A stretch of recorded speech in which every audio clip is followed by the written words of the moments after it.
Magandang umaga, narito na ang mga unang balitang hatid ng GMA Integrated News. Bantay ang unang balita ngayong umaga sa pagsimula ng isang linggong brigada eskwela bago magbukas ang klase. Nasa Sampaguita High School sa Caloocan si Oscar Oida at nasa Sembo Elementary School si Darlene Tai.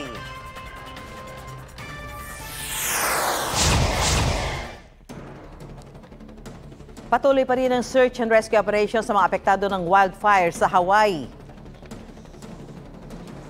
I'm sad to say, malaki pong porsyento ng mga missing people are our kababayan. That's what we see right now on our feeds. And what's sad is, it's people mga kaibigan po natin.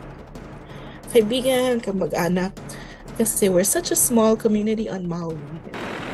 Ayon kay Maui Filipino Chamber of Commerce Director Kit Furukawa, hindi pa rin masabi kung ilan ang nawawalang Pilipino. Prioridad daw ng mga lokal na otoridad ang kaligtasan ng mga rumeresponde at mga tulong para sa mga nakaligtas. Dagdag ni Furukawa, matagal dumating ang pagresponde dahil nakahiwalay ang Maui sa mainland US. Ipinagdadasal naman ni Pope Francis sa mga biktima ng sunog sa Hawaii.